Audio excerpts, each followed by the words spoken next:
One of the things is that in looking at properties is sometimes people see a property and say, boy, I'd really like to have a home in the Texas Hill Country. That's great.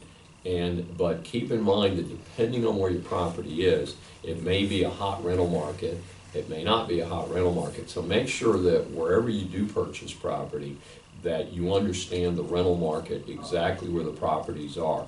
And I have seen many people buy properties in Galveston, and they bought in the wrong end of Galveston, or they bought in other places. They never go to the property. They were planning to do intermittent rental, which is a different, our address today is primarily talking about regular long-term rental, where you're putting people in for 1 year or 2 year leases. If you're looking at vacation rental, especially if you're looking at renting it using it part of the time yourself, keep in mind there are special tax rules that if you use it too much, you will lose part of the deduction of the expenses on the property. So, however, a kind of a cottage market that's come up in the last 5 years is the Airbnb market, and there's several services, and I don't want to just pump Airbnb, but I've used them both as a landlord and as a traveler, and it's a very effective service. It's starting to get more expensive. Their fees are going up. They are now required, I think in the city of Houston, they're now going to charge an occupancy tax like if you were staying at a hotel. So that may reduce the popularity of some of these intermittent rental services. But again, you're going to run into HOA issues, condo issues, depending on what you're renting. And so you want to certainly be careful about that.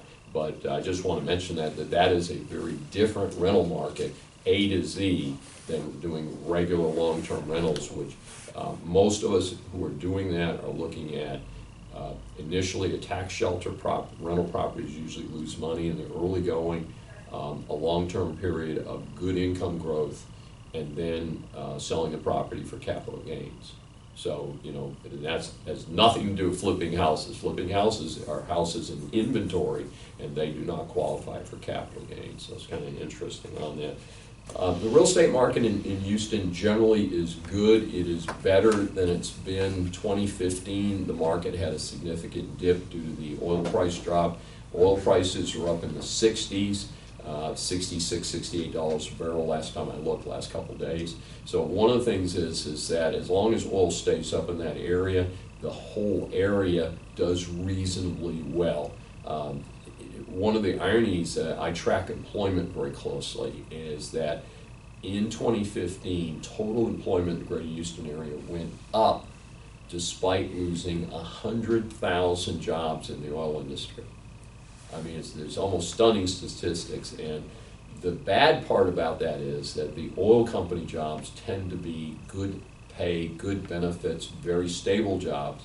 They were replaced by retail, hotels, and a good sector, medical.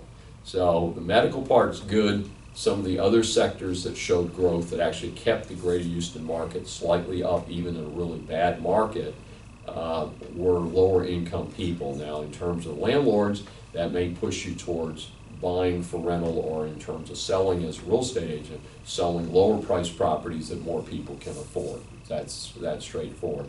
Housing market is definitely having some challenges. The cutoff is $500,000. Most of us are not going to buy $500,000 and up rental houses. We're going to buy those for our own residence. Rental properties a lot of times are half that, or roughly half that or less. So, but the $500,000 and up market, we're definitely seeing some counter offers and some playing there. I think there'll be a slight recovery in that market this year, but the new tax law is definitely going to have an impact on that 500,000 up market for residences, but that may cause a few people not to buy a house, but may produce very well qualified tenants who say, well, if I'm not getting a really good tax advantage out of buying this house, heck, I'll just rent and let you, the landlord, take care of the maintenance and take care of stuff for me, and I'll go out and party a little bit more and stuff like that. So we don't know exactly what's happening with the millennial generation. We do know that millennials are very much inclined to stay as tenants, which is good for the rental market. and that they may change as they get a little bit older, but the current outlook is they may be the first generation that are really not committed to owning a home, whereas the American dream for well over 100 years has been, you know, you get out of school, you get a job, you buy a house. And so there's a, you know, it's still not clear that that's not going to happen, but they seem to be, some of you heard, I think the term is boomerang or yo-yo children that go to school, come back and live with dad, mom, stuff like that. Definitely a little bit more of that going on out there. And maybe the parents will get tired, throw some of them out of the house, and they'll become good tenants for you.